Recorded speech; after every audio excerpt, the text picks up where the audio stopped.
At 8:03 p.m., my wife slid the deadbolt and whispered, "Whatever happens, don't open this door." At 8:04, someone knocked. Same voice. On the doorbell camera, it was her face. The real her stood behind me, breathing. On my phone, she stared into the lens from the porch. Same coat and cap, rain stippling the image. "Noah," she said through speaker and wood, "please, 5 minutes. I don't want to hurt anyone." She sounded soaked. Behind me, the inside wife set a full glass of water down without drinking. "Don't open it," she said again, practiced flat. "If you do, this life ends." I felt the sentence land like a nail. I angled the phone. The live feed framed her double. My own eyes reflected in the glass, two versions of panic. "Tell me who she is," I whispered, "or tell me who you are." My hands trembled. The knocking turned urgent, the flat of a hand that means now. I drifted toward the peephole, then stopped. "Police?" I asked. "Should I call?" "Don't call anyone," my wife snapped. "If it goes official, it stays official." She vanished down the hall, returned with a taped shoebox I'd never seen, set it on the table like a verdict. "If you need proof," she said, "it's either in here or it's a story about proof." Inside, a passport with my wife's face but not her name, 3 hospital wristbands, a stack of Polaroids tied with twine. Not junk, artifacts. They smelled like basements, damp buses, and decisions we couldn't undo cleanly. The passport photo was her, haircut blunt at the jaw. The letters on the name blurred where water had kissed them. "That's me," she said. "And it isn't." The sentence sounded rehearsed and painful. First Polaroid. 2 teenage girls in thrift coats, close enough to share breath. On the back, a number scratched in pen, 12B, same eyes, same smile, one taller by an inch. Not twins, echoes learning survival. Next photo. A kitchenette with a stove older than both girls. 24C scrawled on the back. "We moved," she said. "Sometimes because we had to. Sometimes because running felt like a skill you couldn't unlearn." She turned her wrist. A thin white scar caught the light. "When we met, I told you I fell off a bike at 12. She exhaled. "It's true. It's also true for both of us." On the porch, the other woman pulled off her cap. Same hairline, same tired blink. "Noah," she said to the lens, gentle. "I know about Charleston." The jar of sea glass above the sink. Claire told me. I looked at the shelf, at that dumb jar of ocean. Private, specific, undeniable. My throat tightened. "Identity," I said. The ugly word for a beautiful illusion that gets you through doors with a borrowed smile. "We borrowed," my wife said. "At first to survive. Then from habit. Then because it's easier being one believable person than 2 no one believes." Her hands flattened on the table. We kept promising to stop. Outside, the other woman lifted both hands, fingers open and empty. She sat on the top step and let rain halo under the porch light. "I'm not here to take anyone," she said. "I'm here to return something." My wife slid out a passport page stamped with a 10-year-old visa and a brittle hospital band with a blurred date. "There was a mistake," she said. "Or a kindness." 2 files, 2 faces, swapped at 5:58. "A social worker?" I asked. I saw it. Humming office. Clock begging to go home, papers mating. "We told ourselves we'd fix it later," she said. "Later turned into bills, apartments, jobs, birthdays, the life." Another Polaroid. Both girls face to face in a window's reflection, mirror refusing to choose. "Which one are you?" I asked. She almost answered, then didn't. "When I'm with you," she said softly, "I am. You know which." The porch woman, Evelyn, held a folded official letter to the lens, rain-peppering paper. "Audit," she said. "They want ID I don't own. I can fake it and keep stealing oxygen, or we can unborrow what we borrowed." I sketched a timeline on a receipt, arrows, circles, years that didn't line up. "If you switch now," I said, "what does it undo?"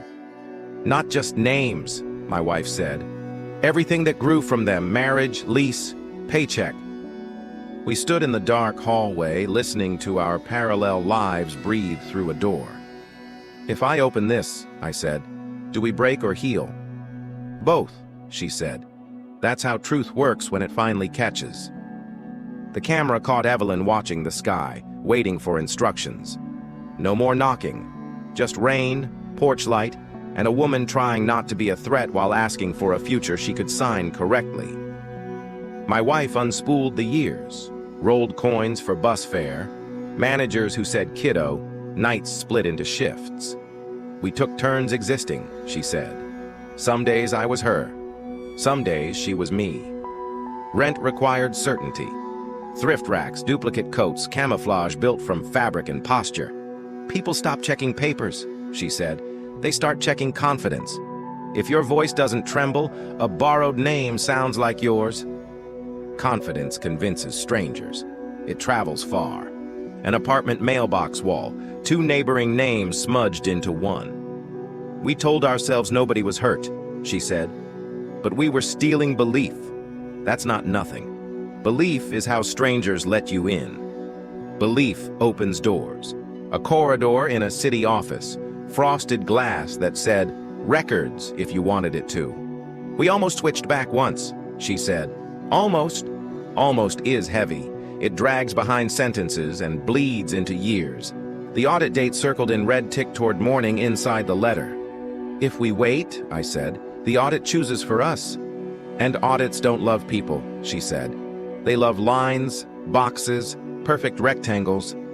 She fanned Polaroids like a deck, 2 girls becoming 1 woman. Her eyes were steady now, surrender braided with relief. "I'm tired of being afraid someone might read me and find the footnotes." I wanted that too. I set my palm on the shoebox. My ring clicked cardboard. "I married you," I said. "If a file needs fixing, we fix the file." I don't know how to return a decade without returning us. Outside, the street gleamed with rain. A diner sign blinked maple down the block. "I'll be there until 10, Evelyn told the camera. "If you want to do this right, meet me under that clock." We went. The diner's clock had been 5 minutes fast for years, the kind of lie that calls itself helpful. A waitress poured coffee we didn't need.